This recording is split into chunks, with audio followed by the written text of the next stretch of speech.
I'd like to call to order the school board meeting for May 7, 2024. Dr. Cloche, would you please do the invocation and pledge? If everyone would please stand. Lord, we count it a privilege to be here tonight before you.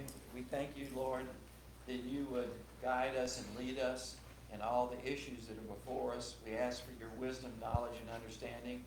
Lord, we pray for the people of this parish and the upcoming hurricane season. We pray that your hand of protection would be over us, our schools, our children, our people, Lord God. And again, Lord, we just thank you for your guidance in every issue that we have tonight and every time we meet. We thank you, Lord God, that you have the right people in the right place at the right time. In Jesus' name we pray. Amen. I pledge allegiance to the flag of the United States of America and to the republic for which it stands, one nation, under God, indivisible, with liberty and justice for all. Thank you, Dr. Cloche.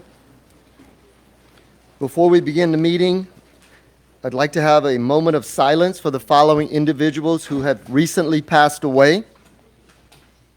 Eddie Moore, retired school bus operator. Betty Fields, retired school teacher. Eve Guidry, retired school paraprofessional. Sharon Baskell, retired school teacher. And Ronnie Odimont, retired teacher and coach.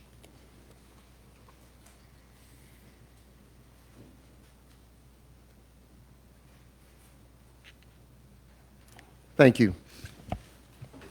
Ms. Brunet, can we please have a roll call? Yes, sir. Mr. Michael Lagarde. Here. Mr. Gregory Harding. Here. Mr. Matthew Ford. Here. Mrs. Debbie Benoit. Here. Mr. Don Crowdis. Here. Dr. Bud Kluche. Here. Mr. Roger Dale Dehort. Here. Dr. Maybelle Trahan. Mr. Dane Voisin. Here. Mr. Vice President, we have a quorum. Thank you, Ms. Brunet. Number 5, approval of minutes of school board meeting of April 9, 2024. Recommendation that the board approve the minutes of school board meeting of April 9, 2024 as recorded. So moved. So moved, Mr. Dehart. Second, Dr. Cloche. Any public comments? Mr. Dehart? No, sir. Thank you. Dr. Cloche? Any other board members? Any objections? Hearing none, motion passes. For number 6, we have personal announcements and introductions. We're going to have each person that we announce to come up to the mic, please, and tell us your life story. Because we have all night. No, if you could say a few words and introduce your family that's here, and we'd appreciate that, okay? So first of all, Amanda Giordano, Berg Elementary School.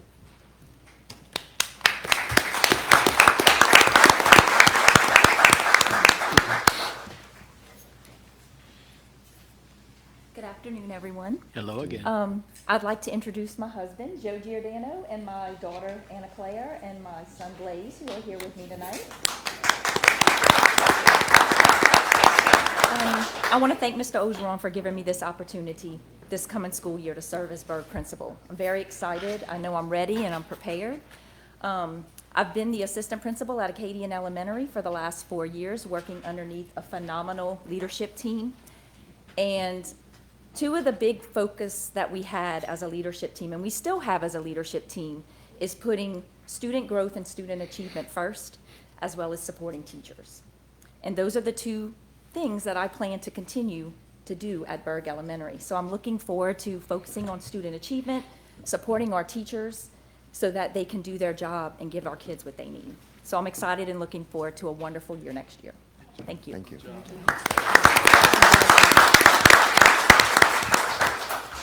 Ms. Jennifer Blanchard, Principal, Broadmoor Elementary School.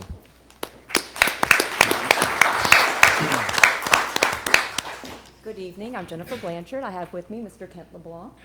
I'd like to first thank you for the opportunity that was Berg Elementary. It was truly a gift. I've been the principal there for the past 7 years, and I've been at that school for 12. I am very much looking forward to moving on to Broadmoor. I have a couple of goals there. Personally, I would like to grow in 5th and 6th grade. I haven't had those grade levels, and I haven't had band, so I'm super excited about that opportunity. Professionally in the school, I'm looking forward to supporting teachers and continuing the growth that Ms. Swallow has made at that school. And I like what you said. I do believe that I'm the right person in the right place at the right time at Broadmoor. Thank you. Thank you.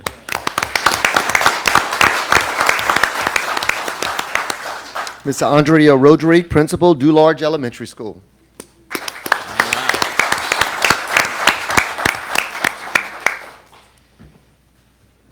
Hi, good evening. I'll introduce some of my family members are here. My husband, Brent, my daughter, Lily, who I'm also proud to say is in education, although she's at the State Department now. But I'm very proud to say that.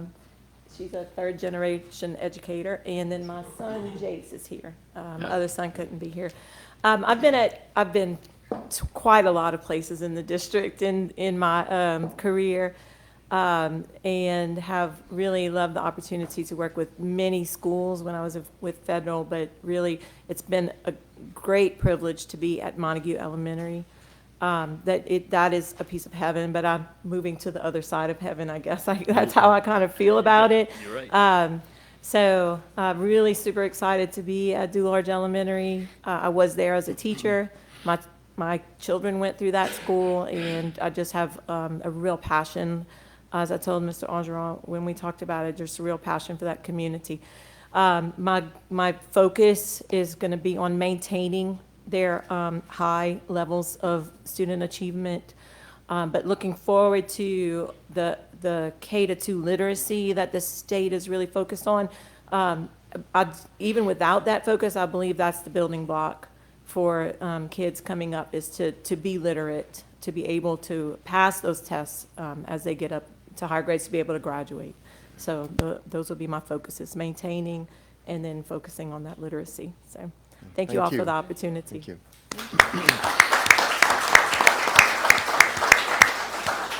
Dr. Danielle Campbell, Principal, Grand Caillou Middle School.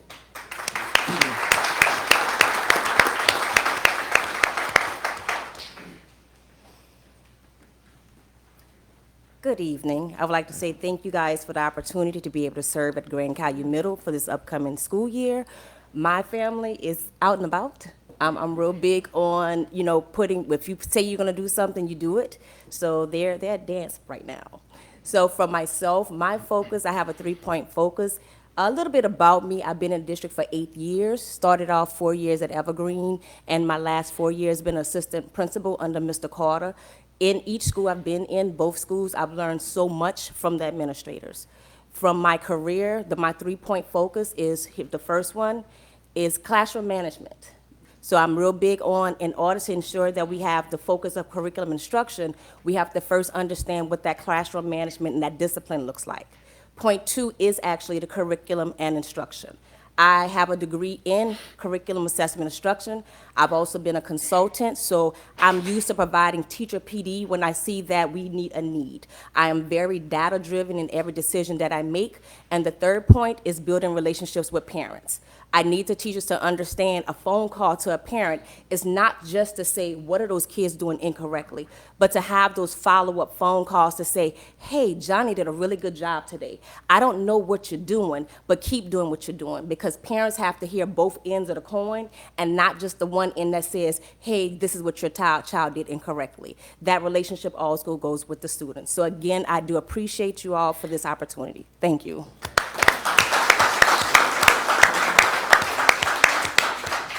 Ms. Therese LeBlanc, Principal, Houma Junior High.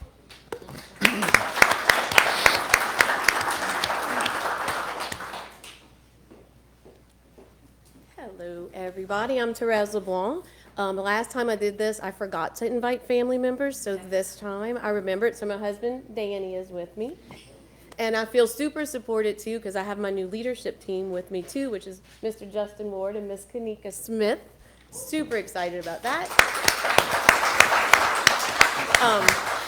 I have been working for you guys for 26 years now. I started in 1997 at Houma Junior High, and while I've been gone the last 8 years, I was at Lisa Park and Village East now for the past 6. I am super excited for the opportunity. I kind of feel like I'm returning home in a sense, and I'm looking forward to working with our team to build community relations and just give the students the support they need to grow academically and socially. So thank you guys. Thank you, Mr. Ogeron. I'm looking forward.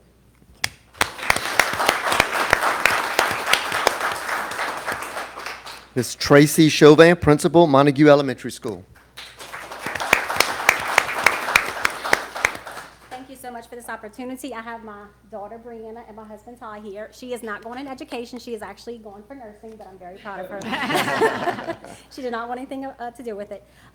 So my priority going in will be building relationships first. I need to get to know my students and my faculty to see what their needs are. I have a huge heart for literacy. I think we really need to work on getting kids to read on the grade level. I know Ms. Roderick has put a lot into it, so I plan on continuing that work that she's already done.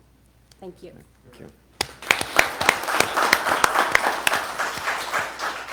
Ms. Sharon LeBlanc, Principal, School for Exceptional Children.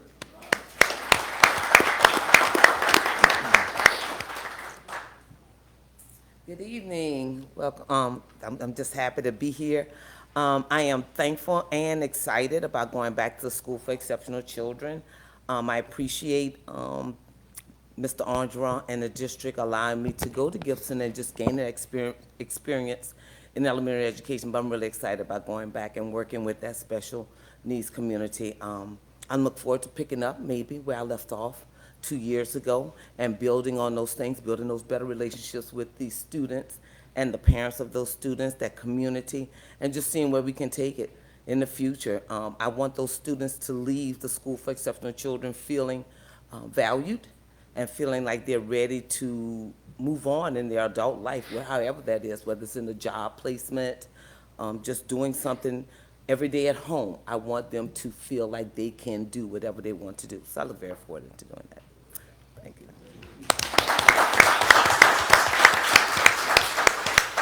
Ms. Tiffany Lagarde, Principal, Village East Elementary School.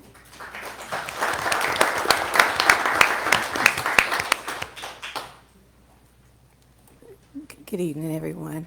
I'm here with my husband, Mr. Michael Lagarde, who has always supported me in my educational career. I've been an educator for 29 years in Terrebonne Parish, and going to Village East is an honor for me. I actually live in Village East, and my children went there, and so to come full circle again to where my children went to school at and take the reins is an honor for me.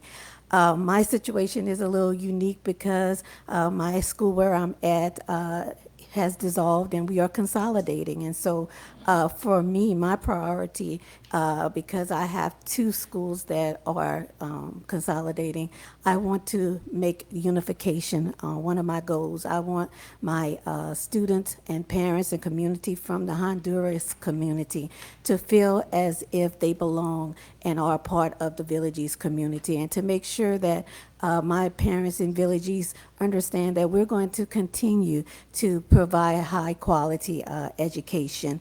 We have a really good team that's coming from Honduras to Village East, and so I want them to know that my priority is to make sure that everybody feels welcome.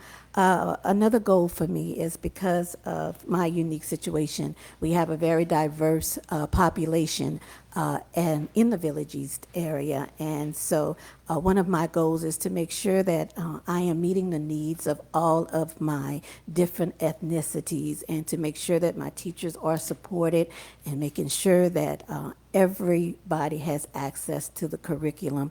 And so to continue high achievement there is my focus as well. So I thank you for the opportunity, and Mr. Lagarde, I won't let you down. Hold up, Ms. Lagarde, come on back here. Oh, it was on, I'm sorry. Go ahead. Now, you know I put Village East School before anything. I put my schools before anything. And I put my kids before anything. And Village East is special because we are all the time left out, excluded. And you know, I got many calls and getting many calls. Some parents upset, some parents happy. But I do want you to build that relationship.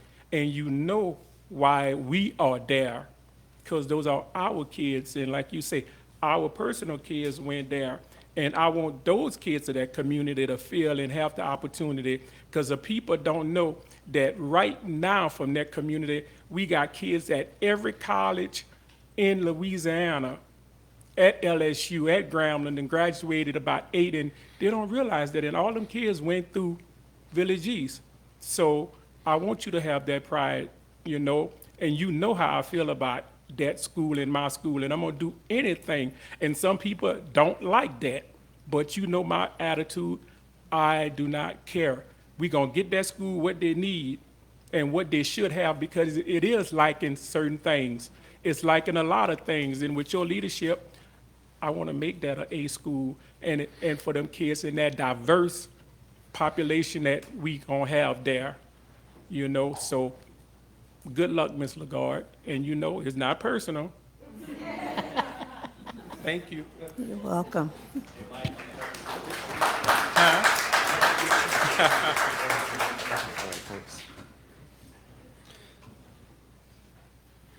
Ms. Sue LaBeouf, Assistant Principal, Acadian Elementary School.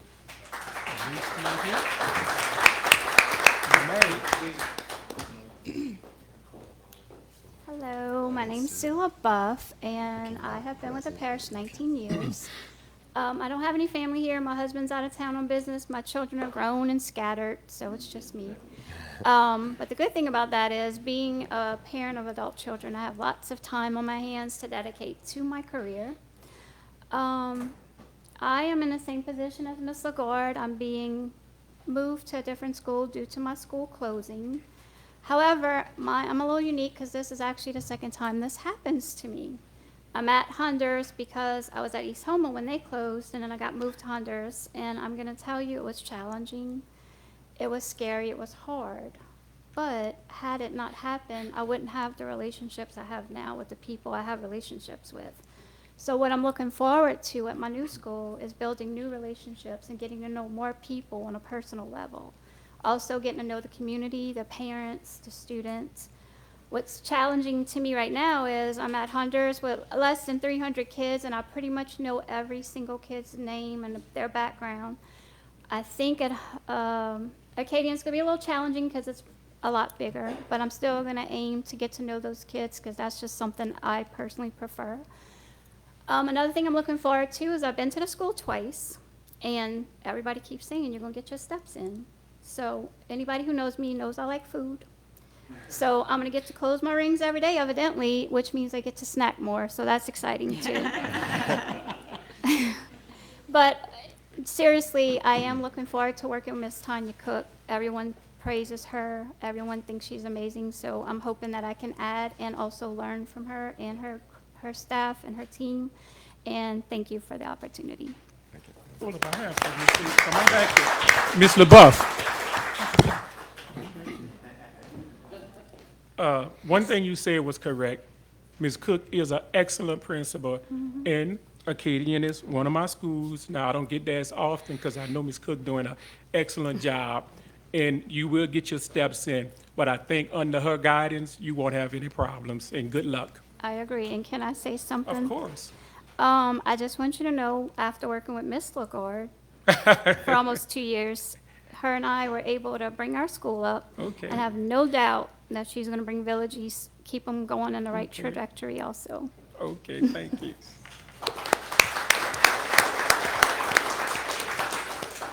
Ms. Christy Dardar, Assistant Principal, Grand Caillou Elementary School.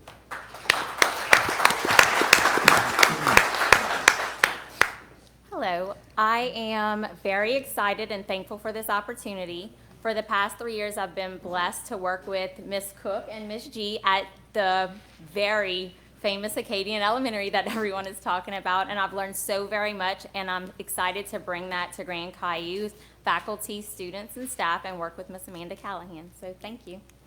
Okay. Sorry, I forgot. My husband, Gilbert. Did the wrong thing. Mr. Justin Ward, Assistant Principal, Houma Junior High.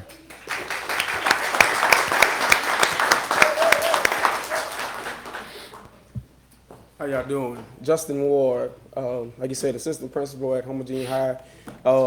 I have my family with me. I got my mom, kids, yes, I have my pastor, his first lady, my aunt, uncle, and we have our leadership team here as well. Y'all can see we're showing a mighty front. We've already met, we're ready to hit the ground running. One thing I can say is I will continue being that leader, that mentor to their kids, to our kids. And I went to Homer Junior High, so once a bulldog, always a bulldog. So you don't have to worry about it. All those kids over there are going to be in good hands. I can assure you that. Thank you. Mr. Ward.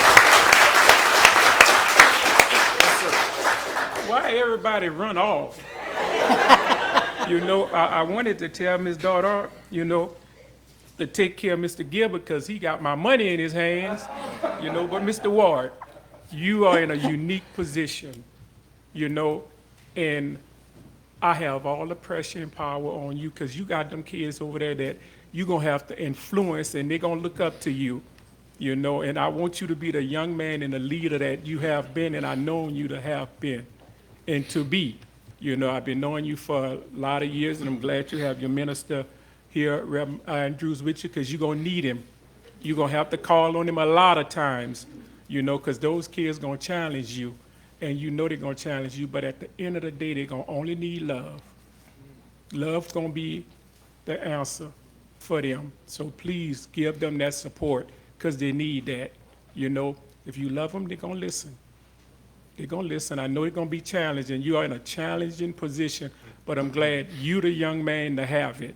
And anything you need that I can do, that this board can do, we will support you with that, because I know it's going to be a hard task. But I think you can, you know, take the challenge. So good luck, Absolutely. sir. Absolutely. Nothing's going to be too hard for us. We ready. Mr. Ward. Come on back, Mr. Ward. Mr. Ward.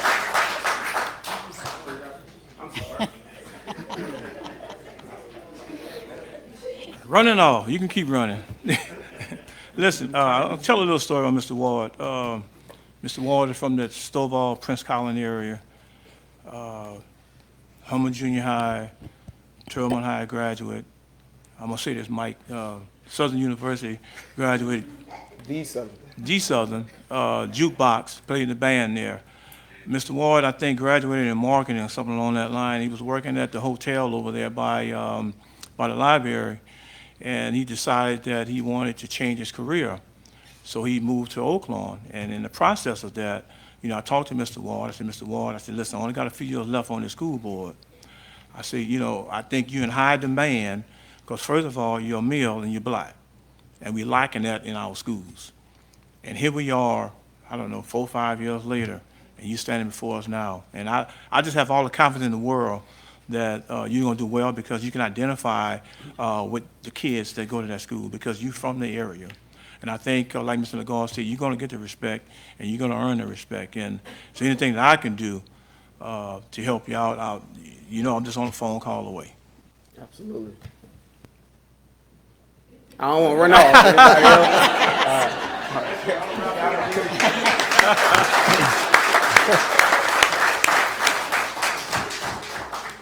Ms. Kakisha Harris, Assistant Principal, Oaklawn Middle School.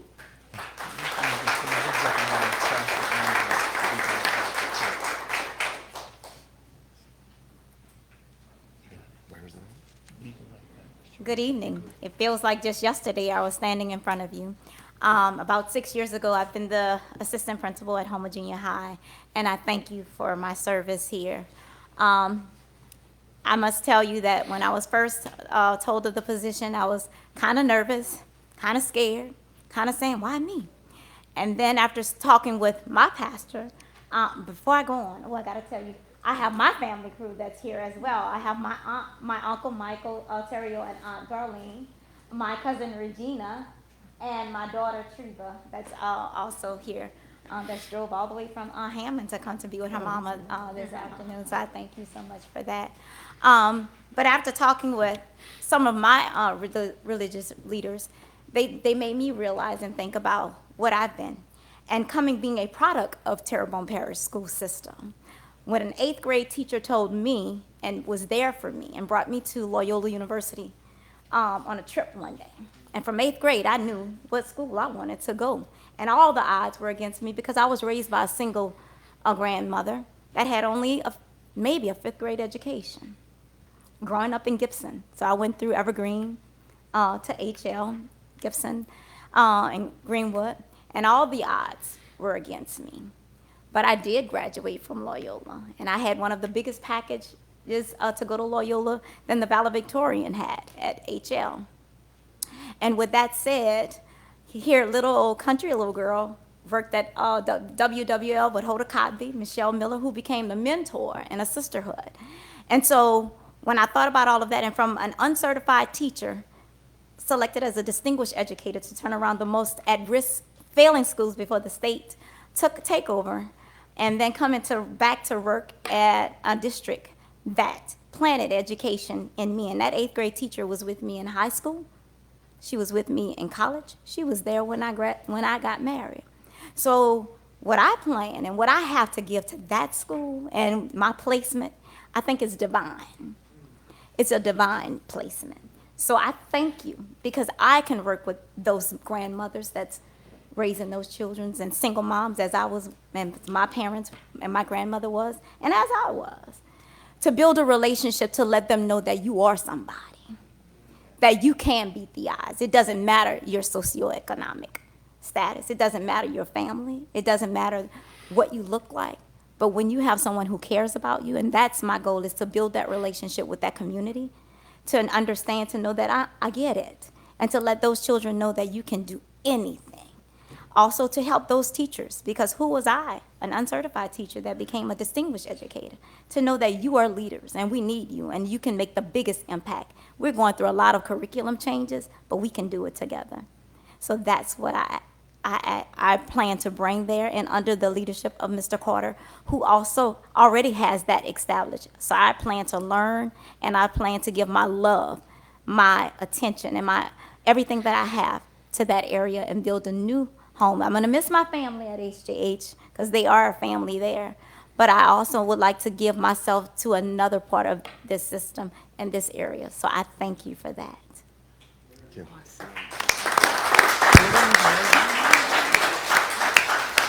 Don't leave Ms. Harris. Now, everybody up here know that I love Oak Lawn. That's my school, you know, and I'll die for Oak Lawn and those kids go to Oak Lawn. And Mr. Carter has been doing a great job there. He's been holding it together over there, and I think, you know, you can learn a lot and you can offer a lot to those kids because, as you said, you had a teacher there at Oak Lawn. I had one of the greatest teachers, that's Mr. James Coit, and he was an excellent teacher that, you know, I had at Oak Lawn that type. But go there and help our kids because they need it. And Mr. Carter been fighting the battle, you know. He's been on the battle for us, and I think with your help and experience, you're going to only add to that school. But that's my school. I'm die-hard Oak Lawn. They know that. I'm die-hard. I would like to see a new Oak Lawn, but you know, that's a fight I'm going to fight. But anything you need, please don't hesitate. I'll be there fighting with you for the right things for that school. Thanks for your service, Ms. Harris. Thank you.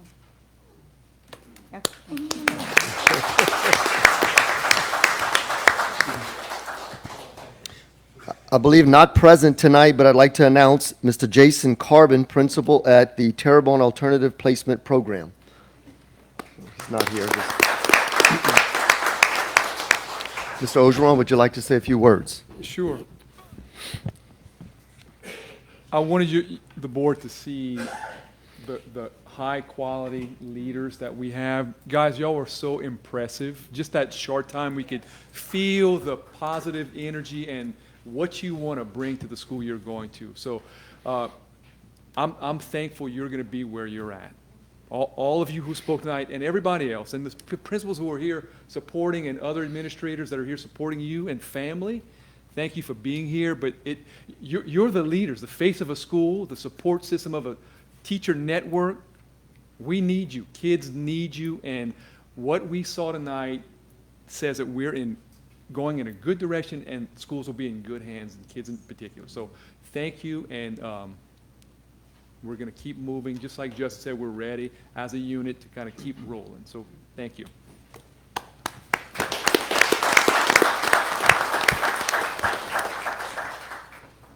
At this time, all the new positions, I'm sure y'all don't want to stay for the rest of the meeting, but y'all are welcome to. Y'all might want to go eat out somewhere. But that's up to you guys. But thank y'all. I know y'all going to do a great job. And look, my 2 Bayou schools, that's for me. Don't call me, call him. No, you can call me. I'm just kidding. Just kidding. Thank y'all. Thank you all for being here tonight. Thank you. You right.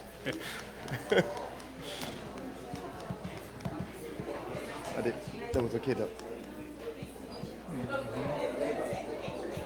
You should force them to state. You should make them state. Exactly, you state.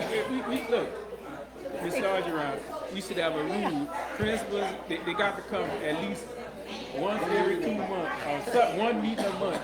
Or somebody from that school should come represent. And we should have those civic classes coming, some of them teachers. Yes. To show how government works. I like it when Miss Harris, that's the first time I see her. Miss Patricia, I didn't know her before. No. She's presents herself. All our people I'm so sorry. I know you asked me to do it, but it just... We could get to the meeting. No, but you asked me to do it. I don't want you to think I just forgot. Not a real diehards out here.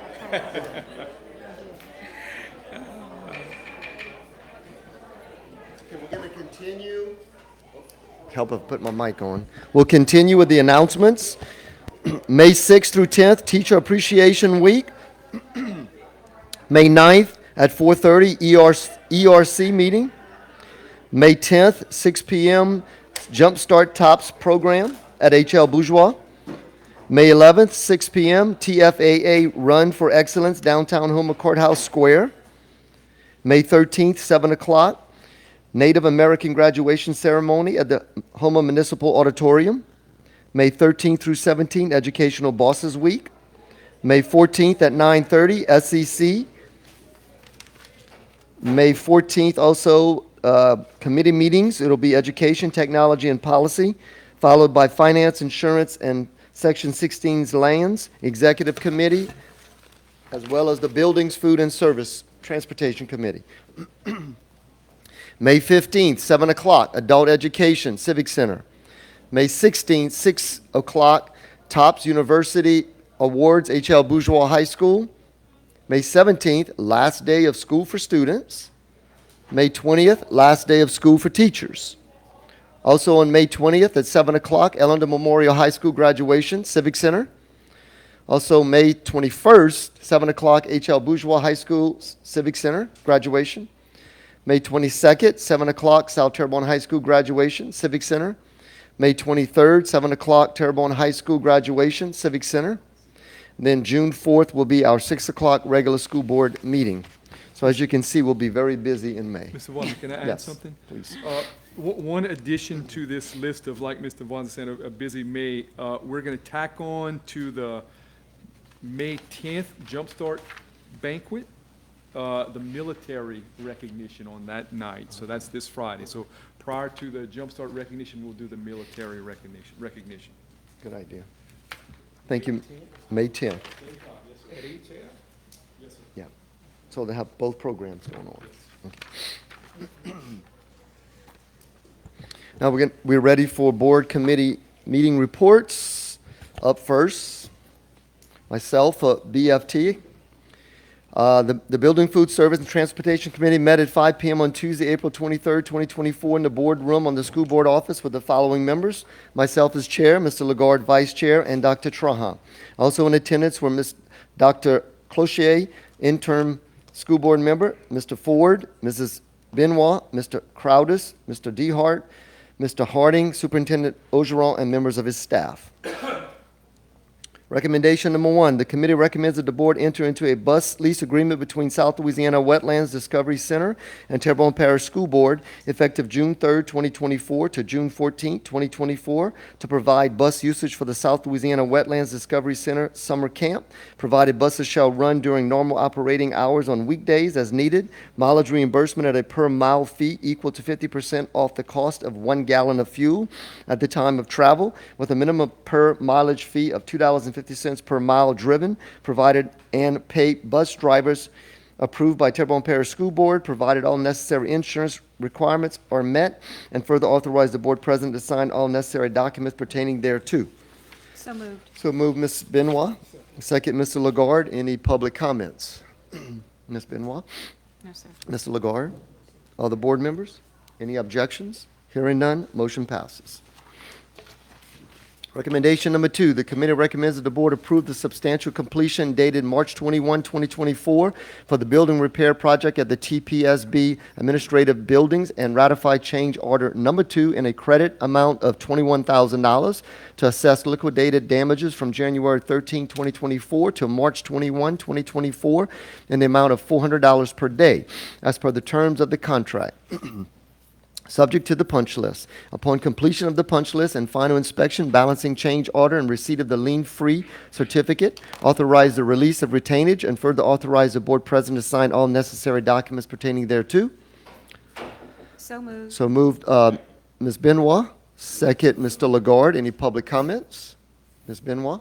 No, sir. Mr. Lagarde? Other board members? Any objections? Hearing none, motion passes. Recommendation number 3, the committee recommends that the board approve and accept the following change orders for ESSER projects and authorize the board president to sign all necessary documents pertaining thereto, and that's for Oak Lawn Middle School window replacement and Legion Park Elementary School window and HVAC replacement. So move Mr. DeHart. Second, Mr. Crowdis. Any public comments? Mr. DeHart? No, sir. Thank you. You're welcome. Mr. Crowdis? Any other board members? Any objections? Hearing none, motion passes. Recommendation number 4, the committee recommends that the board approve the substantial completion dated April 9, 2024 for the building repair project at Broadmoor Elementary School, subject to the punch list. Upon completion of the punch list and final inspection, balancing change order and receipt of the lien-free certificate, authorize the release of retainage, and further authorize the board president to sign all necessary documents pertaining thereto. So move Dr. Cloche. Second, Mr. Harding. Any public comments? Dr. Cloche? Yes. Mr. Harding? Other board members? Any objections? Hearing none, motion passes. Recommendation number 5, the committee recommends that the board approve the substantial completion dated April 16, 2024 for the HVAC replacement renovation project at Broadmoor Elementary School, subject to the punch list. Upon completion of the punch list and final inspection, balancing change order, and receipt of the lien-free certificate, authorize the release of retainage, and further authorize the board president to sign all necessary documents pertaining thereto. So moved. So move Mr. DeHart. Second, Dr. Cloche. Any public comments? Mr. DeHart? No, sir. Thank you. Dr. Cloche? Any other board members? Any objections? Hearing none, motion passes. Recommendation number 6, the committee recommends that the board approve the substantial completion dated April 16, 2024 for the HVAC replacement renovation project at Dularge Elementary School and ratify change order number 2 to repair ceiling and walls from the removal of fan coils in the amount of $15,657.79. Funds to be derived from American Rescue Plan Act ARPA ESSER 3, subject to the punch list. Upon completion of the punch list and final inspection, balancing change order, and receipt of the lien-free certificate, authorize the release of retainage, and further authorize the board president to sign all necessary documents pertaining thereto. So moved. So move Mr. DeHart. Second, Mr. Lagarde. Public comments? Mr. DeHart? I just want to compliment the company. They did an excellent job. They really had a lot to do, and Good. they were very effective. Absolutely. Thank you. Mr. Lagarde? Other board members? Any objections? Hearing none, motion passes. Recommendation number 7, the committee recommends that the board approve the substantial completion dated March 28, 2024 for the spectator gym repair project at South Terrebonne High School, ratify change order number 4 in a credit amount of $15,000 for unused allowances, and increase contract time for 46 days from February 11, 2024 to March 28, 2024. Subject to the punch list. Upon completion of the punch list and final inspection, balancing change order, and receipt of the lien-free certificate, authorize the release of retainage, and further authorize the board president to sign all necessary documents pertaining thereto. So move Mr. Crowdis. Second. Second, Ms. Benoit. Any public comments? Mr. Crowdis? Ms. Benoit? Any other board members? Any objections? Hearing none, motion passes. Recommendation number 8, the committee recommends that the board approve and accept change order number 1 for the building repair project in response to Hurricane Ida at Elysian Field School in the amount of $22,157.50 for additional standing seam metal roof panels, and increase the contract time by 75 days from April 29, 2024 to July 12, 2024. Funds to be derived from FEMA reimbursement funds, $19,941.75, and local funds, $2,215.75, and further authorize the board president to sign all necessary documents pertaining thereto. So moved. So move, Mr. Dehart. Second, Mr. Lagarde. Public comments? Mr. Dehart? No, sir. Mr. Thank you. Lagarde? Any other board members? Any objections? Hearing none, motion passes. Recommendation number 9, the committee recommends that the board approve and accept change order number 1 in the building repair project in response to Hurricane Ida at Terrebonne High School in the amount of $5,794 to replace storm-damaged exterior door frame and glass transom panel at Gymnasium Mechanical Room. Funds to be derived from FEMA reimbursement funds, $5,214.60, and local funds, $579.40, and further authorize the board president to sign all necessary documents pertaining thereto. So move, Ms. Benoit. Second, Mr. Or Dr. Clocher. Any public comments? Ms. Benoit? No, sir. Dr. Clocher? Any other board members? Any objections? Hearing none, motion passes. Recommendation number 10, the committee recommends that the board approve and accept the following change orders for Hurricane Ida recovery projects and authorize the board president to sign all necessary documents pertaining thereto. That's for H.L. Bourgeois building repairs, Montague Middle, Montague Elementary, as well as Mulberry Elementary. So moved. So move, Mr. Dehart. Second, Mr. Lagarde. Public comments? Mr. Dehart? No, sir. Thank you. Mr. Lagarde? Other board members? Any objections? Hearing none, motion passes. Recommendation number 11, the committee recommends that the board approve and accept change order number 1 for the roof repair project in response to Hurricane Ida at Schriever Elementary School in the amount of $26,979 to replace roof decking and eave sections on modular building, and to increase the contract time by 47 days from May 16, 2024 to July 2nd, 2024. Funds to be derived from the building fund, and further authorize the board president to sign all necessary documents pertaining thereto. So move, Dr. Clocher. Second, Ms. Benoit. Public comments? Dr. Clocher? Ms. Benoit? Other board members? Any objections? Hearing none, motion passes. Recommendation number 12.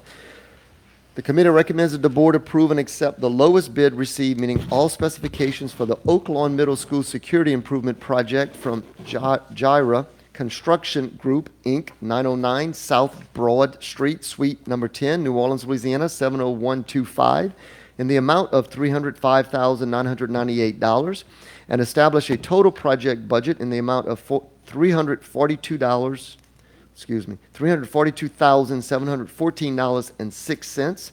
Funds to be derived from the building fund, pending receipt of all necessary documents, and further authorize the board president to sign all necessary documents pertaining thereto. So move, Second. Dr. Clocher, and second, Mr. Dehart. Public comments? Dr. Clocher? Mr. Dehart? No, sir. Thank you. Any other board members? Any objections? Hearing none, motion passes. The remaining were project managers and supervisors. There being no further business to come before the BFT committee, the meeting was adjourned at 6:04 p.m. I turn the meeting back over to me and then turn it over to Ms. Benoit for education, right? Yes. I don't know if I did that right. Thank you, Mr. Voisin. You did perfect. The Education, Technology, and Policy Committee met at 5 p.m. immediately following the BFT committee on April 23rd, 2024. In my absence, Mr. Gregory Harding, Vice Chair of the committee, presided over the meeting, and also present was Mr. Roger Dale Dehart, member of the committee. In attendance also was Dr. Trahan, Mr. Voisin, Dr. Kluche, Mr. Ford, Mr. Lagarde, Mr. Crowder, Superintendent Bubba Ogeron, and members of the staff. There was only one recommendation. Wait, sorry, I didn't get that. Let's see if we have more.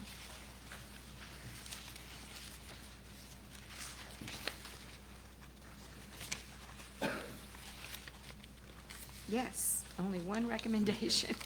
The recommendation was that the committee recommends the board approve and accept as presented the following revised policy file H-3.4, mandatory school uniforms, starting with the 24-25 school year. So moved. Moved by Mr. DeHart. Second. Second by Mr. Ford. Any public comment? Mr. DeHart? No, ma'am, thank you. Mr. Ford? So we had a lot of discussion about this, and I know we brought up the fact that I was on the committee that discussed this for the district. And the committee as a whole had a few recommendations, and Mr. Tarbert came with this single recommendation for now. I understand that we're gonna revisit this in the future, but what I wanted to make clear was I've had 3 different people from that committee reach out to me in the last 2 weeks, asking me if we gave up on the idea of not allowing hoodies, because that was one of the things that we discussed. So I'm not gonna try to do an alternative motion right now, because I think we need to get this out to the district, and the people of this district, the parents especially, need to know what's expected of them. So I just want to highlight one of the things that changed, and one of the questions that I had after that change, and then I want to bring up that I hope we can meet again and discuss the idea of hoodies, because that was one of the problems we've had. And with this committee, we got together and we talked about the different disciplinary problems we've had throughout the district. And this first meeting was discussing what were some of the problems we've had as a result of dress code and the dress code enforcement. So the main change in this policy is regarding skirts. When we met as a committee, we talked about this. The skirt length used to be 2 inches from the knee now, or used to be 5 inches from the knee, now it's 2 inches from the knee. And after I left that meeting, I had 2 different people reach out to me about shorts. We didn't talk about shorts that evening, because initially I did an alternative motion and it failed. So shorts, we had to go back and look in the policy, and shorts is mentioned where it talks about pants, and it's included with the pants. So I just want to point that out, that shorts are in the policy, and the short length is 5 inches from the knee according to this policy. So that is addressed. So if administrators are having trouble with that, because they've expressed those concerns to me, then it's in the policy. The shorts have to be within 5 inches of the knee, and now skirts have to be within 2 inches of the knee. So I just want to make sure that's clear to everybody out there that's watching this or going to talk about it. I would like to see in the future hoodies done away with altogether, because there's a lot of discipline problems that come from hoodies. But like Mr. Tarbert said, we're going to chomp off a little bit at a time here, so we can, get people on board. But I think that's something we need to revisit in the future.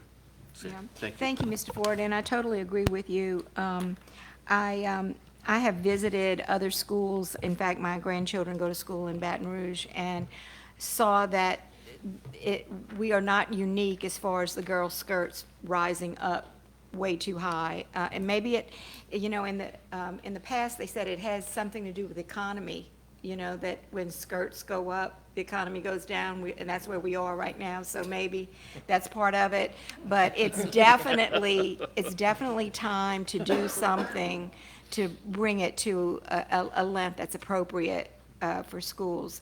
And so I'm glad to see this policy being enforced, and I agree with you about the hoodies, that eventually that should be also mentioned. But for now, it's important, like you said, that the parents know what's expected of them before school starts. They start buying uniforms and things, way before school starts. And so let's make this policy now so that they can appropriately address it.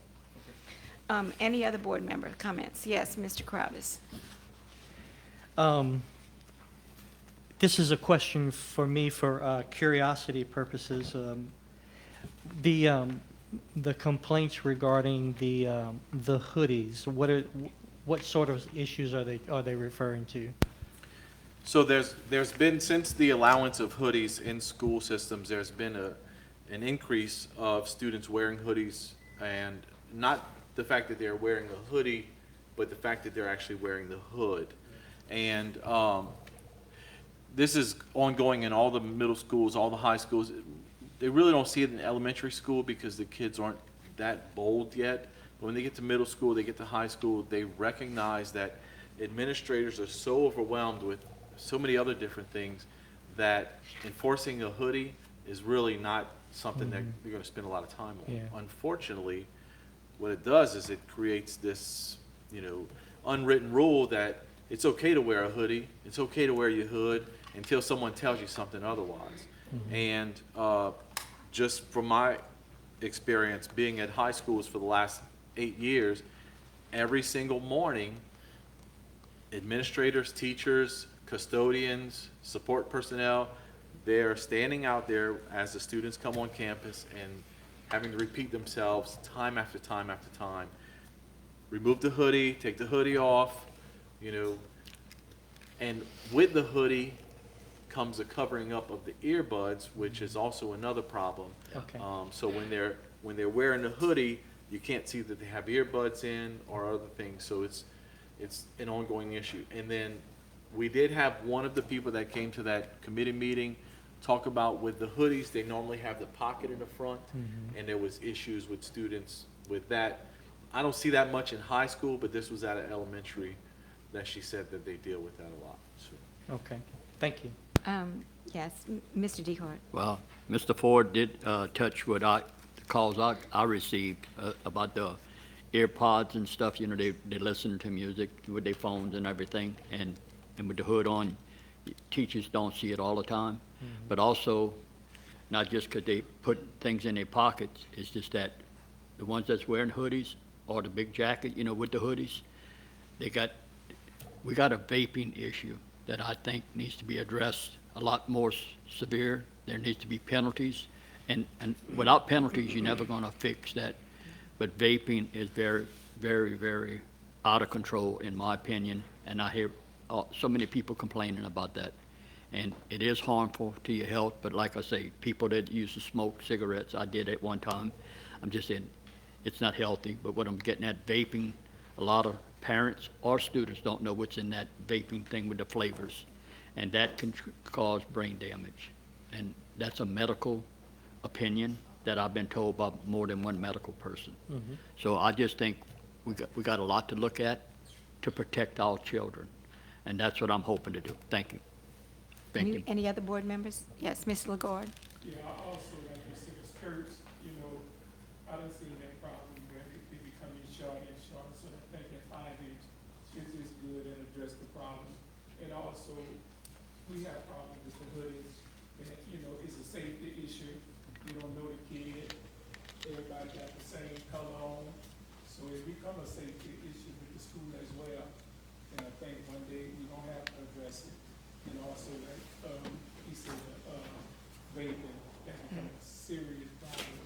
And I know some places have vape alerts, but they found a way to go around that. And the kids buying illegal vapes, from these places that they don't know what happened. It's like that synthetic marijuana, and you have kids passing out because they don't know what's in it. And then a lot of them buying that THC. So they don't have to smoke the marijuana, they vaping it. So that's a very problem we're gonna have to look at. Mr. Ogeron? Oh, I'm sorry, Mr. Harding. I guess my question, I think I agree with everybody, but I think that we also need to be cognizant if you're going to eliminate hoodies, do you go any further and say, well, what about, you got coats that have hoods also too? If I'm saying, so you can't just say hoodies, because I can have a coat, because, if you're going to do that, kids or parents, they're going to find a way to square tail around policy. So if you're gonna look at hoodies, you have to look at jackets also too, or coats also too. That's the only thing I have to say. Thank you. Mr. DeHart, you had another I'd just comment? like to add in the discussion, I agree with everything that's been said, but on this vaping thing right now, Terrebonne Parish Sheriff's Department does have a grant that they can come in and I'm just saying they can identify, and I'm telling you what I was told. They went to a school, a private school, and whenever they saw the police there, they was throwing the vapes out of the windows for the buses and stuff. So all I'm saying to you that there is avenues that we can get some help through Terrebonne Parish Sheriff's Department to help us get it under control. And I think the staff can come up with recommendations by all the discussion we're having today. I'm looking forward to hearing something from the staff. Thank you. Thank you, Ms. Sure. Mr. Ogeron? Yes, ma'am. Well, Ms. Ford and board members, we'll look at hoods. We'll look at that in the policy. It was a lot at one time. The skirts are going to be a big change for a lot of parents. We didn't want to kind of go that far right now, but we will look at that in charts as well. The other thing, upon passage, we didn't vote yet, but upon passage, I just want to say that we will, from our office, communicate all of these, or this change to all parents. We're going to communicate on HTV, number one. Number two, we'll do what's called the J-Call, which is our system, and we'll also send letters as well, and we'll put it on our website for areas that will kind of disseminate the information. Perfect. Like starting probably tomorrow. Okay, Upon passage. awesome. Okay, so call for a vote. Any objections? Hearing none, so moved. Great. That being said, that finishes my report. Mr. Bossan? Thank you, Ms. Benoit. C, Executive Committee report. The Executive Committee met immediately following the 5 p.m. Buildings, Food, BFT Committee and Education Technology and Policy meeting Tuesday, April 23rd, 2024, in the boardroom of the school board office with the following members: Dr. Traham as president, myself as vice president, and Mr. Lagarde. Also in attendance were Dr. Cloutier, Mr. Ford, Mr. DeHart, Mr. Crowdis, Mr. Harding, Superintendent Ogeron, and his staff. The Executive Committee met, examined, and authorized payment of invoices for the current month, including supplemental payroll and travel expenses. Do I have a motion to accept the report as presented? Motion, Dr. Cloutier, second, Mr. Lagarde. Any public comments? Dr. Cloutier? Mr. Lagarde? Okay. There being no further business to come before the Executive Committee, the committee was adjourned at 6:54 p.m. At this time, we're going to move into the superintendent agenda. Don't we have to vote on it? Accepting it? I went too fast? Yeah. Oh, I didn't say, oh. I'm just trying to help skipped you it. out. Keep me straight. Okay, so public comments on that. It's a tough job. Okay. I got too much to say tonight. Public comments. I think I went to Dr. Cloutier, Mr. Lagarde. Yes. Any other board members? Any objections? Hearing none, motion passes. Thank you, guys. Appreciate it. Number 9, superintendent agenda. Mr. Ogeron. Okay. Agenda A1 is matter pertaining to adoption of the following proclamation regarding the new Title IX rules issued by the Biden administration and the U.S. DOE. The recommendation is that the board adopt the following proclamation regarding the new Title IX rules issued by the Biden administration and the U.S. DOE. Proclamation states, whereas the United States Department of Education has issued a final rule titled Non-Discrimination on the Basis of Sex in Education Programs or Activities Receiving Federal Financial Assistance, quote, in parentheses, final rule. And whereas the final rule dramatically changes Title IX regulations and acknowledges it will increase complaint investigations, and whereas the final rule will disadvantage the Terrebonne Parish School Board by increasing its obligations, compliance costs, and liability risk, and whereas the Terrebonne Parish School Board believes the final rule is contrary to federal law and will be detrimental to students, parents, and employees, and whereas the Terrebonne Parish School Board believes the final rule is directly contrary to existing state law as well as laws currently being considered by the Louisiana legislature, And whereas the Terrebonne Parish School Board is committed to protecting the rights and interests of students, parents, and the broader community. And whereas the Terrebonne Parish School Board remains steadfast in its dedication to advocating for a safe and effective learning environment for every student. And whereas the Terrebonne Parish School Board is in full support of the state's efforts against Biden administration from the implementation of the new Title IX regulations. Now therefore be resolved that the Terrebonne Parish School Board strongly opposes the implementation of the new Title IX regulations adopted by the federal government. So moved. So moved. So moved. Actually, Unanimous second? We have a unanimous second on that? I'll ask for unanimous second. Okay, unanimous second. Public comments? Yes, please.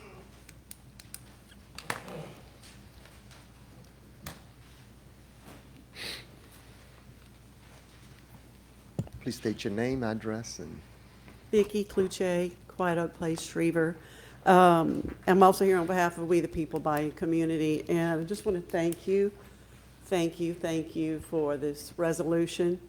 We were here about 2 years ago talking about the same thing, and we knew that they weren't done, and so here we are again, but we really want to just express our appreciation to our school board for making this resolution and taking a stand in the community.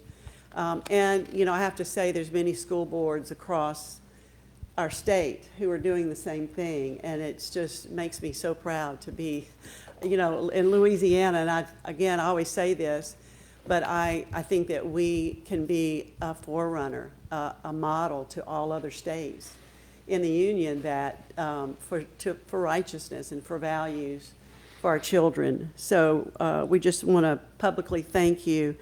And I'm just was reading some of what our Attorney General has been putting out, and I know that there was an opportunity to join the lawsuit, but timing was an issue for some of the school boards. And so what she said is other school boards who were not able to join can support our litigation by passing resolutions, which we are doing tonight. And also they could file an amicus brief and the support at some point in the litigation. And finally, if we are successful in our lawsuit, the final rule will be vacated and no school districts will be forced to comply with it anyway. So that's what we're hoping for. But thank you for your values, and thank you for standing up for all of us. We really appreciate it. thank you, ma'am.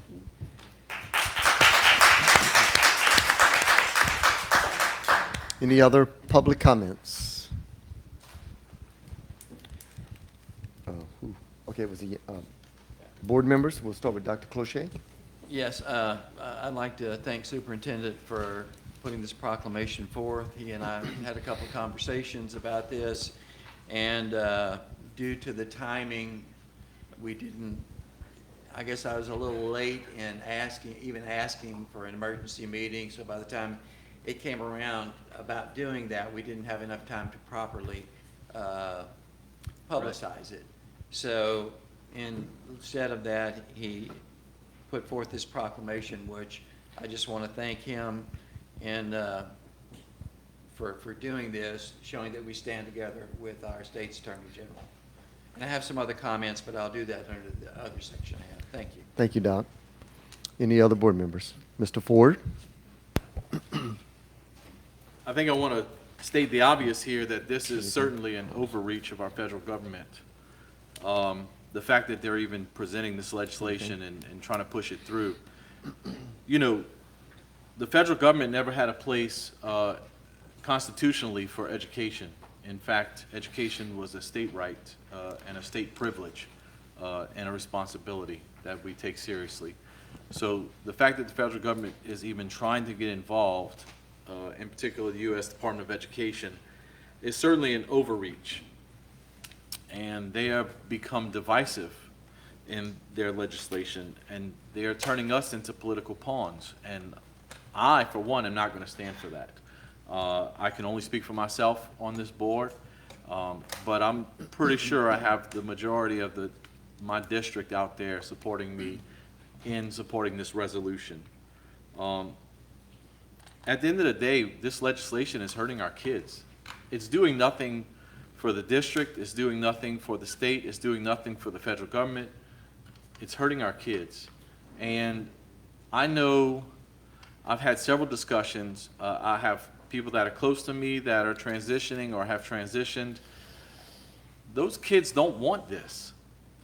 They are ecstatic that our schools have already proactively created a space, a single person restroom that they can use for the changing of clothes, for using the restroom, for personal hygiene in the event they want to or need to.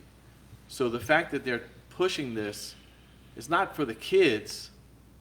We all know what it's about. This is about an overreach. This is about government control. And this is about the fact that it's an election year. This doesn't happen by coincidence. This happens every 4 years, and we sit up here dumbfounded that the federal government is trying to do something to break us apart, to get states fighting with each other, to get people going back and forth at each other, and we're falling for it every time. Every time. Now, I have no problem whatsoever accommodating every student in this district. I have no problem accommodating them. But what I cannot agree with is the U.S. Department of Education and the federal government, the Biden administration, holding federal funds hostage from us based on legislation that is not in the best interest of our kids. We, all 9 of us are up here, and all 10 of us, including Mr. Ogeron, are up here to do what's best for the kids of this district. The stakeholders in general, but first and foremost, the students and the kids in this district. This is not it. So this resolution is on board with what I think we should be doing. It's, I'm not having to break away from my moral compass to do this. This is right along with my belief system, and I think it's time that we do take a stand against these people that are trying to be tyrannical and trying to put us in a position where we have to be defensive and we have to accept what they're offering. We don't have to accept anything. This may hurt. Federal funding may hurt. I get that. We may lose it. But if we don't take a stand for our kids and the people in this district, you don't stand for something, you're bound to fall for anything, right? So it's time we take a stand. Mr. Crowdis? Thank you, Mr. Dane. So I think it's important that maybe we kind of take a step or two backwards and we try to figure out, okay, how did we get from there to here? Because I think it's important in the discussion to understand and know what's happened along the way. So in 1972, they passed Title IX. Title IX was originally written for women's sports, so that within the college setting, within the university setting, within the high school setting, there were equal footings between boys and girls sports. Now, what's interesting to note is that in that ruling in 1972, the court borrowed from Title VII, which was from the 1964 Civil Rights Act. The language within that text clearly defined sex as biological male and female in the 1972 language. Clear as day, the Congress made it clear that that's what that was all about. Now let's fast forward some 25, some 30 years later to 2020. There was a court ruling called Bostick versus Clayton County of 2020. What the Supreme Court did was they said that for the purposes of Title IX, they said that they were going to use the definition from the 1972 of biological male and female. But then while talking about that, what they ended up doing was just the opposite. In the 2020 Bostick ruling, what the Supreme Court did was they said sex now includes sexual identity, sexual orientation, or transgender status. So the question becomes then, what is someone's sexual identity? Well, there's something called gender fluid, right? And that can change on a day-to-day or a month-to-month basis. We've seen it happen in places all across the country. Now, what's interesting is that in a memorandum written for Kimberly M. Ritchie, the Acting Assistant Secretary of the Office of Civil Rights, she was asking the Office of the General Counsel about the ruling, about the Title IX ruling and what the definition meant in both titles. And so question 1 offered to the Office of the General Counsel was, does the Bostic decision construe to Title IX? The answer from the Office of General Counsel of the Office of Civil Rights from the federal government was no. Bostic versus Clayton specifically refused to extend its holding to Title IX and other differently drafted statutes. Now, the Office of Civil Rights right here quoted the Supreme Court decision, the actual Supreme Court language, in which the Supreme Court specifically said, we are not redefining the term sex in Title IX. We are not. This memorandum was dated January 8th, 2021. 12 days later, on January 20th, 2021, the Biden administration decided that it was going to go against not only what the Supreme Court had stated clearly, not only what the Office of Civil Rights, the division of the Office of Civil Rights said plainly and clearly, but on Inauguration Day, President Biden offered an executive order basically including the definitions or changing the definition of the word sex as biological male, biological female to include the other parameters. And I guess the obvious question is why? You know, number one, you know, if we go back and we think about January 20th of 2021, we had just been through a fairly tumultuous election process. We had just finished the first year of COVID. I mean, the entire country is shut down. People have lost their jobs, their livelihoods, their businesses.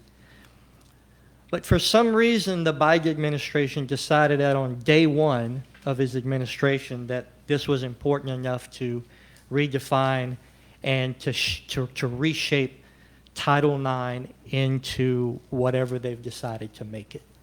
And so tonight I just kind of have to agree with you know, Mr. Ford and Mr. Kuche in supporting the resolution, and I thank you, Mr. Superintendent, for offering up the resolution.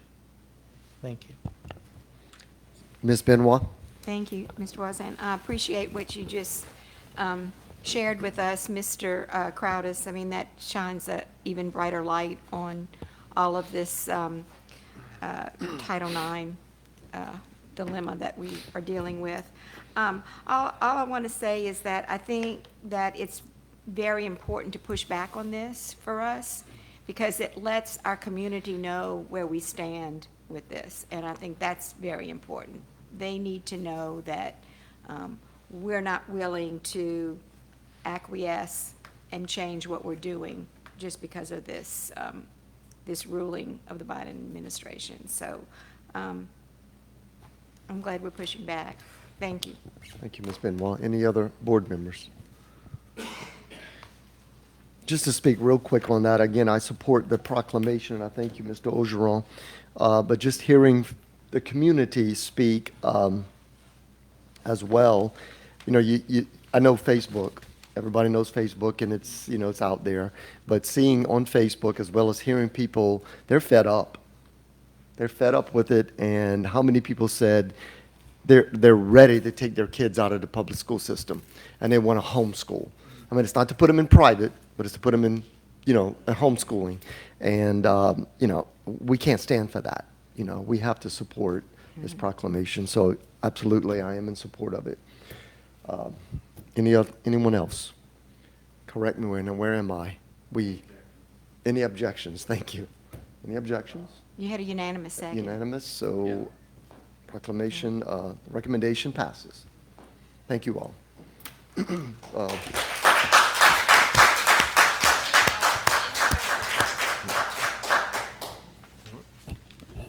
Item number 2, personnel section, leaves of absence, family and medical leave. The recommendation is that the board approve a family and medical leave in accordance with policy file F-11.4A for Lisa Griffin, school bus operator in the transportation department, beginning April 12, 2024 through May 24, 2024, medical. So moved. So move, Mr. DeHart. Second. Second, Ms. Benoit. Any public comments? Mr. DeHart? No, sir. Ms. Thank you. Benoit? No, sir. Any other board members? Any objections? Hearing none, motion passes. Number 2, leave without pay. Recommendation is that the board approve a leave of absence without pay in accordance with policy file F-11.10 for Jean P. Martin, school bus operator, school bus operator in the transportation department, beginning April 16th, 2024 through October 15th, 2024, medical. So moved. So move, Mr. DeHart. Second. Second, Ms. Benoit. Any public comments? Mr. DeHart? No, sir. Thank Ms. you. Benoit? No, sir. Any other board members? Hearing none, motion passes. And item B, personnel actions for the period of March 15th, 2024 through April 26th, 2024. That's for your information only, board members. Thank you, Mr. Ogeron. Number 10, individual school board members. A, Dr. Bud Cloutier, matter pertaining to new Title IX rules issued by the Biden administration and USDOE. I know we've spoken about this already, but I just had a few other comments I'd like to share with my fellow board members and if any other dialogue on this. From my research with the Attorney General, some of the other school boards that have actually joined the lawsuit are Grant, Rapides, Natchitoches, Sabine, Caldwell, Bossier, Red River, West Carroll, LaSalle, Acadia, Franklin, Caddo, Ouachita, and St. Tammany. So we can see in our state that there's great agreement with the Attorney General and what she's doing, that office is doing to protect the children of our parish, of our school systems. Somebody had mentioned this the other day, and I think were this interpretation of Title IX to go forward, this would definitely be a very bad blow to public education in general, as already was mentioned. Not to rehash everything, but you know, I can see parents feeling helpless and hopeless and wanting to pull their kids out. And what Title IX was designed for is actually being gutted by this interpretation of Title IX.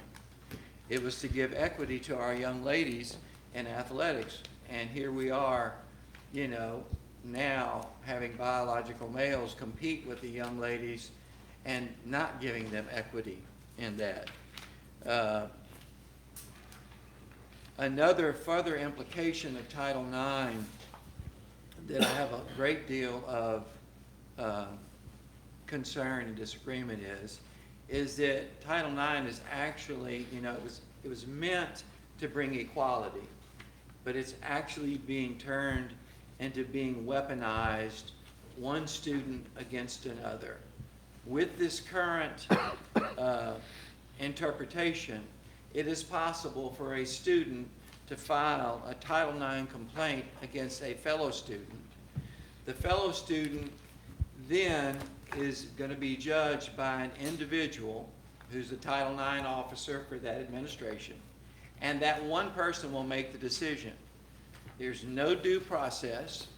There's no confronting your accuser.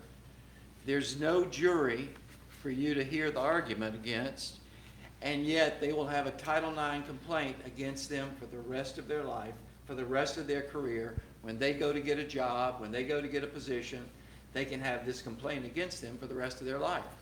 So I see this as very harmful to our young people who are just trying to figure out who they are, where they are, and trying to get a direction for their life. I tell my fellow board members that we are in the middle of history being written right now. And I, for one, want to be on the right side of history in protecting our children. So a thought that I had, you know, again, the federal government's not through. I mean, they're going through the Department of Education with this. We've already seen them go through Department of Agriculture, and it's just a matter of time before we have another Title IX issue coming at us. I believe and hope that we will win this. Our Attorney General will win this, but I believe we're going to see more.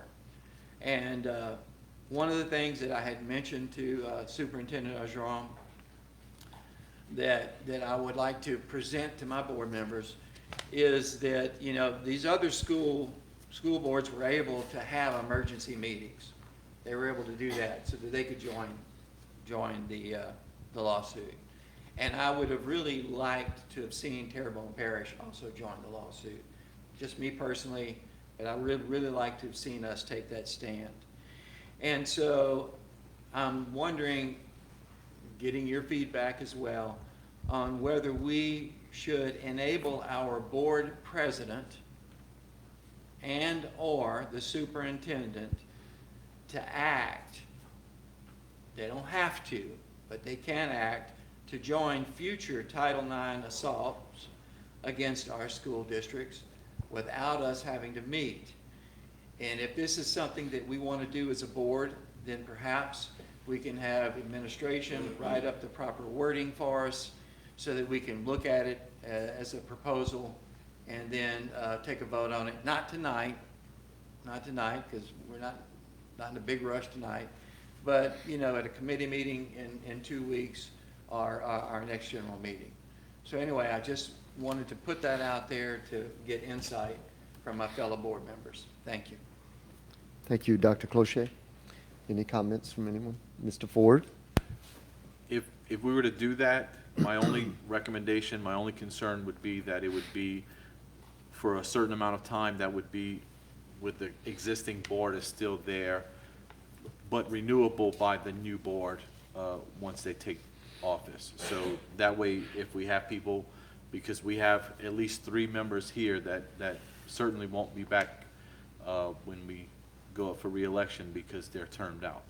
So if we were to do something like that, I would like to see it for the length of time that the current board is still serving, and then we can always revisit it again in the future. Excellent point. Mr. DeHart? I don't want to give the wrong impression. I'm not against what you're suggesting, but at the same time, we follow rules that we have inherited in the history of this school system, to where to call a special meeting, you have to give notice to the public a certain amount of time. And I know that's what happened this time. The calendar didn't work for us, it worked against us. But I would still strongly suggest that the superintendent and the board president, and I've served many times as board president, and so some other people on the board. What I'm saying is that we usually are delegated to carry out what the board has approved. We got a unified board. This thing tonight shows how strong we are working together for the right reason.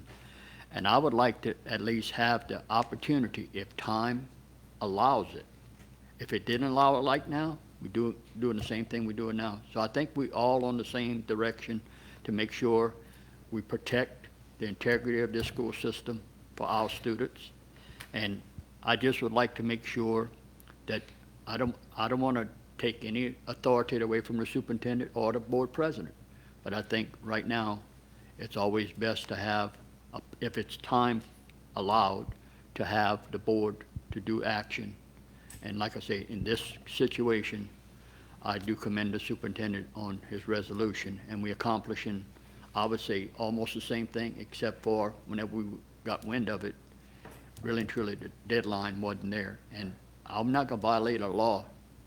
This here shows you there's option 1 and option 2, and just continue to work together in harmony. Because if we allow, and no matter who serves as president, no matter what board it is, I'm saying sometime issues of this magnitude, I don't want one person making a decision and including the superintendent, we are united together, we're stronger together. And that's the message I'm trying to say. No disrespect intended on any comments, it's just that I think we're stronger together. Just like you named all of them schools, hey, I tell you what, we are strong in Louisiana. Washington DC is watching Louisiana on many issues, and that's great. Thank you. Thank you, Mr. DeHart. Any other board members? Mr. Ogeron, anything? No. Okay. Let's move on to B, Mrs. Benoit, the legislative liaisons. Yes, so as you all know, the legislative session is still in. Currently, there is 115 instruments being considered under the education topic, and most of them are still pending a committee vote or pending finance review, but there are 28 that are pending final passage. So I'd like to just address those 28 that are close to passing. The first one is HB 8, and it prohibits the use of an appeals process for certain students who fail to pass state-administered tests required for high school graduation. The next is HB 45, which provides relative to the certification of Montessori teachers. Next is HB 71. It requires the display of the Ten Commandments in schools. Next, HB 78 authorizes initial proposals for charter schools with corporate partners to be made to the State Board of Elementary and Secondary Education as Type 2 charter school proposals. HB 112 provides for the consideration of student achievement in literacy and math in the evaluation of local school superintendents. HB 143 authorizes the state superintendent to provide for a chief operating officer to make recommendations relative to the financial practices of local school systems failing to comply with the MFP's minimum instructional expenditure requirement. HB 153 provides for special education, and this basically requires the training for certain topics for school board members in special education. HB 174, it provides for disciplinary proceedings for students and student organizations at public post-secondary education institutions. HB 188 requires local school board members to meet certain criteria for qualifying as board members, specifically disqualifying persons convicted or pleading no contest to certain crimes. HB 252 provides provisions of cardiac health information to student athletes and their parents. HB 264 adds computer science as a high school graduation requirement and requires teacher preparation programs to include computer science education. HB 322 provides relative to student discipline. HB 362 requires schools to provide information regarding tutorship of the parents of certain students at individualized education programs, that's IEP meetings.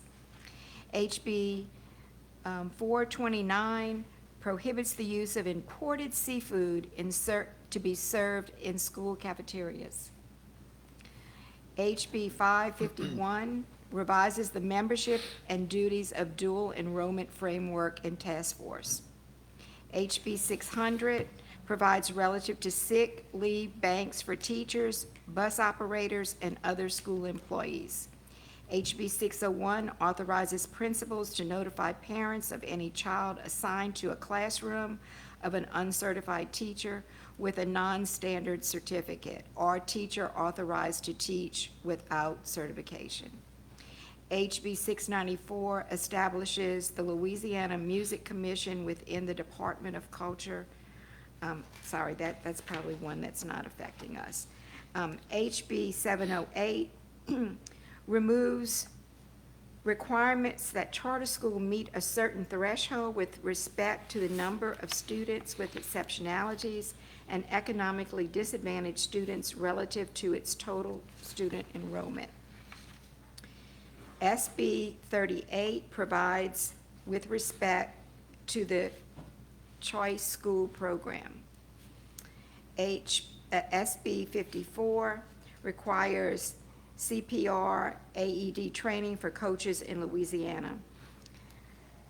SB 56 provides for the administration of medication to students by certain practitioners. SB 123 provides relative to employment or acceptance of volunteer chaplains in public schools. SB 272 provides relative to the M.J. Foster Promise Award Program. SB 313 creates the Louisiana Giving All True Opportunities to Rise Scholarship Program to provide educational savings accounts for parent choice in K-12 education. SB 316 provides relative to charter schools. SB 321 creates the Charter School Facility Fund with the Louisiana Department of Education. And that's it. And all of those are close to passage. So I would say to our board members that anyone that objects to any of these, that they get in touch with their representatives or senators and let them know their opposition to any of these. So I don't know which bill it is, but computer science requirements, is that going to increase the credits the students are going to need? It's not saying, but you can go on, that's HB 264. And you can go to Louisiana legislative page and look for the text, and it'll explain everything to you on that. Oh, okay, so it wouldn't have to be an additional unit. Okay. I know one time too, they was talking about it was going to count as a foreign language as well, computer science. That they did, Yes, it's not there yet, but yes, that, which it is a foreign language, right? Yeah. Computer science is a foreign. Yeah, it's not specifying in this about the foreign language. I want to add something. Mr. DeHart? Yes, sir.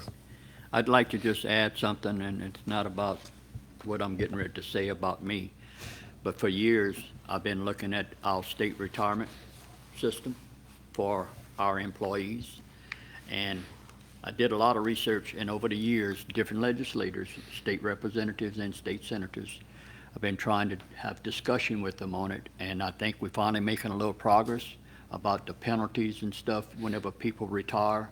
They can go work for a private sector with hardly no penalties and all I'm saying is that I think we should all be treated the same. Whenever you earn a retirement, you earn that. To say you got a limit on how much you can make, but yet you can go to work for a private sector and there's no kind of penalties. All I'm saying is that I want legislation to say our public education system, the employees can have the same treatment that they're doing to private sectors, and I know charter schools is in the same thing, so it's not about competing with them, it's just that right now we have a few schools in our area that have a lot of retirees and the children are getting a good education. That's what I'm about. I don't care where they're going, that's a parent's choice. I believe that sincerely, but whenever you're gonna penalize somebody that want to come back, look at tonight, we had principals that move from school to school and they're happy where they are and they get promoted. Well, and they want to go back to some of the same schools. Guess what? We're putting out a good education. We want certified teachers. And whenever somebody leaves a job that they love with a passion and decide they want to come back, I want the door to be wide open, not halfway closed. So I do think they are making progress. In fact, whenever we was up for the legislative session, Mr. Armstrong witnessed, I discussed that with everybody I spoke to, and guess what? We have a state senator that is moving it, at least it's in the move, and it's moving forward. And I don't know where we are now, I don't know what the number is, but I just want to pass on that it's going to help our education system. And like Mr. Armstrong said earlier, we want more certified teachers, and that's, you want them to be on a good evaluation, and the people that did a good job can maybe come back. So I'm very thankful, finally. For years and years, I've been trying to preach that, and I'm not a preacher, but guess what? It's finally making some gain, and I'm very happy to share that with y'all. I think the battle is with the retirement system. Who's that? The battle for that is with the retirement system. I know that, but still, the legislators that's making rules for us, representatives and senators in the state of Louisiana, they can do something about that. And I don't know what the answer is, but how is it that if and I know, if I was a certified teacher and I left, say, a year after, or I decide I want to come back, well, I'm either got to freeze my retirement. That's what I understand now. I'm not here perfect on all of these things about retirement, but I either have to freeze it or I'm limited how much I can make. And then you're gone. Well, you go to the private sector or any other area, you can stay there and make a full check. And that, all I'm saying, your retirement, you earn. You work for the highway department, and this is a good example that I researched, and I think I'm very accurate. You can retire, and then right now, every industry is short manpower, whether it's education, nursing, doctors, everything. You've got people that can still do the job very well. Keep that door open. We need the educators to be able to have the same opportunity to work back in the system that they contributed to, and they love, and they know. And all I'm saying is that I don't know what the answers are, but I'm just bringing up that I finally think we're making a little headway. Is it going to pass? I have no clue. But I'm very optimistic that I'll never give up. I am very stubborn and hard-headed. I don't never give up. Thank you. Thank you, Preacher Thank you. DeHart. Being stubborn. Mr. Ogeron? So, is everybody else, okay if I speak?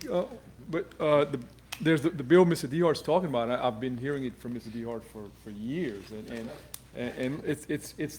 it's there. It's House Bill 17, and it suspends all the retirement restrictions so they can retire and come back. And look, let's face it, they're great teachers, and we'd love to have them. So if that passes, that'll help solve a lot of vacancies and all that. I mean, if they come back and they could, I mean, with retirement, there are some issues, I'm sure, but I think in the bill there are, they allocated various aspects of that bill to kind of account for some of those shortfalls in the retirement.